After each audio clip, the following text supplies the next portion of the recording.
تو پہلے تو یہ بات ایک مومن سمجھ لے، جس کو جو نعمت ملی ہے جل کر حسد کر کے کوئی فائدہ نہیں میرے بھائی۔ اگر لگتا ہے وہ آپ کو ہونا چاہیے تو دعا کیجیے اللہ سے اور مانگیے اس چیز کو، اور اگر آپ کے لیے نہیں ہے تو سامنے والے کو دعائیں دیجیے ماشاء اللہ بارک اللہ، اور معاملہ چھوڑ دیجیے اور اپنے دل سے نکال دیجیے بھائی اللہ نے اس کو دیا ہے، ہم کو بھی اللہ نے کچھ نہ کچھ صلاحیت دی، کسی کو مال دیا ہے تو کسی کو صحت دی، سمجھ رہے آپ، کسی کو کچھ دیا تو کسی کو کچھ دیا۔ ایک مرتبہ ایک صاحب، میں ایک مثال دے رہا ہوں، ایک صاحب جو ہے دوسرے پہ ہنسنے لگے، دونوں دوست تھے کالج میں ساتھ پڑھے، دوستوں کا معاملہ الگ ہی ہوتا ہے، تھوڑا ایک دوسرے سے جوک کر لیتے، ایج ہو گئی 50-55 سال یا 60 سال ایج ہو گئی، تو ایک دوسرے دوست سے ملا تو ایک صاحب ابھی بھی کالے بالوں کے ساتھ ہے ماشاء اللہ 60 ایئرس میں، اور دوسروں کا حال یہ کہ پلکوں کے بال بھی سفید ہو گئے، مطلب ہاتھ سفید، پلکے سفید، سر کے بال سفید، داڑھی سفید، منہ سفید، وہ ٹانٹ مارنے لگے، مطلب پہلے دو دوسرے، ارے تو پورا سفید ہو گیا بولے، ہنسنے لگے دوسرے اپنے دوست پر۔ وہ دوست حاسد نہیں تھے، انہوں نے بھی اپنے دوست کو سمجھانے کے لیے بولے آپ کے دانت کہاں چلے گئے؟ یہ تو ان کے پورے دانت چلے گئے، بال تو کالے رہے دانت پورے چلے گئے، ان کے بال سفید ہو گئے لیکن دانت پورے باقی، ایک نعمت ان سے چھینی ایک نعمت ان سے چھینی۔ بات سمجھ رہے آپ؟ ہر آدمی کو کچھ نہ کچھ عطا کیا گیا ہے، یہ بات آپ ذہن میں رکھ لیں،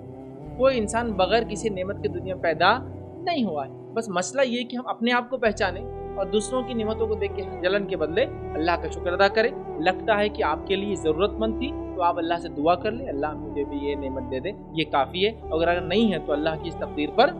مطمئن ہو جائے۔ اگر اللہ سب کو ایک جیسا بنا دیتا تو کیا ہوتا تھا؟ حسد کرنے والوں کو ایک مثال دیتا ہوں سمجھ میں، حسد کرنے والے لوگ، ٹھیک ہے ایک مثال دیتا ہوں، اللہ تعالیٰ سب کو ایک جیسا بنا دیتا کیا ہوتا تھا بتائیے؟ ہم سب ایک جیسے خوبصورت، سب ایک جیسے دکھنے میں،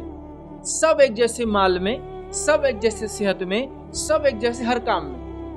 اب سب سے بڑا پرابلم تو کون کس کو کیسے پہچانے، سبھی ایک جیسے، تو آپ کیا بولیں گے یار کچھ تو بھی تمیز ہو نا، تم کالا ٹیکا لگا لو، تم ہرا ٹیکا لگا لو، تم ادھر ٹیکا لگا لو، تم یہ کر لو، تمہارا ناخن توڑے، تمہاری انگلی توڑے، تمہارا پیر توڑ دے، پہچانے تو جائیں گے نا، کچھ تو کرنا پڑے گا نا، پورے 7 بلین لوگ ایک جیسے دکھتے ہیں دنیا میں، کیسے پہچانیں گے بتاؤ مجھے؟ پرابلم۔ سیکنڈ، سب کے پاس مال بھی برابر ہے، چلو خوبصورتی برابر ہوگی، سب مال قومیت اور سب ایک جیسے دکھتے ہیں، مال بھی سب کے پاس برابر۔ اب میں بیمار ہوں، میرا علاج کون کریں گے؟ کیونکہ آپ بھی تو اتنے مالدار ہے جتنا میں مالدار ہوں، میری تیمارداری کی ضرورت ہے، میری خدمت کی ضرورت ہے مجھے اپنے گھر میں کام کے لیے، میں کیوں خدمت کروں گا آپ کی؟ تو میں بھی تو اتنا ہی مالدار ہوں جتنے آپ مالدار ہیں۔ دنیا کا پورا سسٹم کولیپس ہو جائے گا ایک دن میں اگر سب برابر ہو جائے، ایک جیسے ہو جائے تو اس چیز کو ہمیں سمجھنے کی ضرورت ہے۔ تو اللہ نے جو نعمتیں تقسیم کی نا یہ وجہ ہے، تو ہر آدمی نعمت کے بارے میں پوچھا جائے گا اور ہر آدمی کے لیے نعمت آزمائش ہوتی ہے۔